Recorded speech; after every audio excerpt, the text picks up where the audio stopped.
Assalamualaikum warahmatullahi wabarakatuh. Perkenalkan, nama saya Khairul Umam Al-Awahir.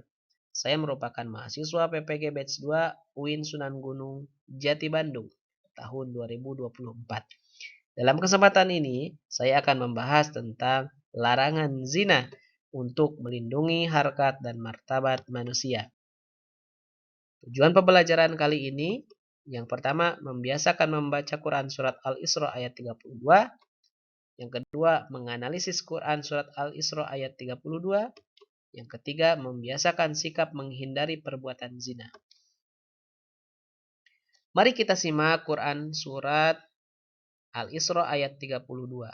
ولا تقربوا الزنا إنه كان فاحشة وساء سبيلا.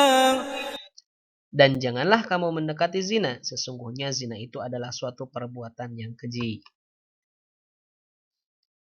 Mari kita simak penjelasan larangan zina. Yang pertama, zina secara bahasa, zana yazni, yaitu hubungan badan antara laki-laki dan perempuan yang sudah baligh, tanpa adanya ikatan pernikahan yang sah, sesuai dengan tuntunan agama Islam.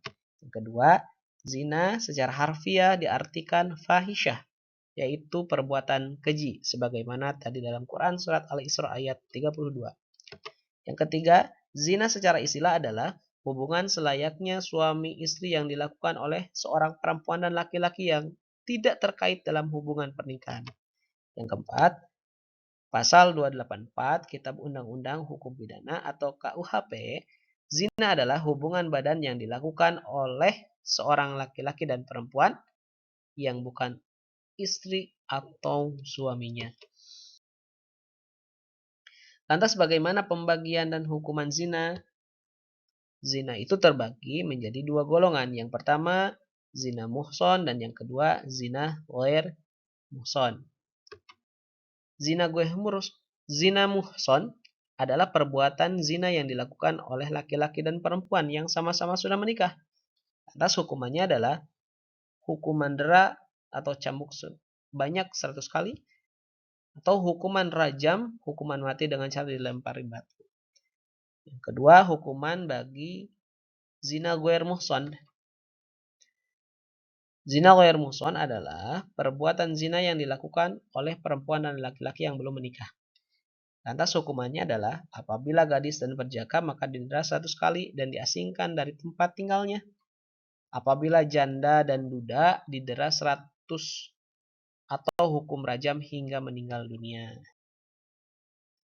Menurut Al-Imam As-Suyuti dalam kitab Al-Jami Al-Kabir, perbuatan zina dapat mengakibatkan 6 dampak negatif bagi pelakunya.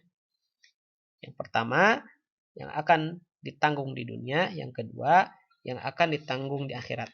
3 dampak yang akan dirasakan di dunia. Yang pertama, menghilangkan kewibawaan. Yang kedua, menyebabkan kefakiran. Yang ketiga, memperpendek umur perilaku zina. Dampak yang akan dirasakan di akhirat atau ditanggung di akhirat, yang pertama, mendapatkan murka Allah, mendapatkan hisab yang buruk pada saat yaumul hisab, mendapatkan siksa yang pedih bagi pelaku zina. Adapun akibat dari perbuatan zina antara lain adalah yang pertama, dilaknat oleh Allah Subhanahu wa taala dan Rasul-Nya, tentunya karena melanggar syariat yang telah Allah haramkan. Yang kedua, dijauhi atau dikucilkan oleh masyarakat di sekitar. Yang ketiga, garis keturunan nasab menjadi tidak jelas. Yang keempat, anak hasil perbuatan zina tidak dapat dinasabkan kepada garis keturunan ayah biologisnya. Yang kelima, anak hasil perbuatan zina tidak dapat menuntut warisan dari ayahnya. Yang keenam, apabila anak hasil perbuatan zina berjenis kelamin perempuan, maka akan mendatangkan persoalan perwalian pada saat pernikahannya.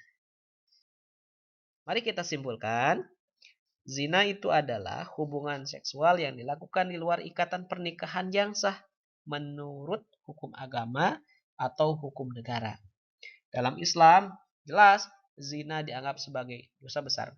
Al-Quran dan Al-Hadis menyebutkan larangan keras terhadap perbuatan ini dan memberikan ancaman hukuman berat baik di dunia maupun di akhirat.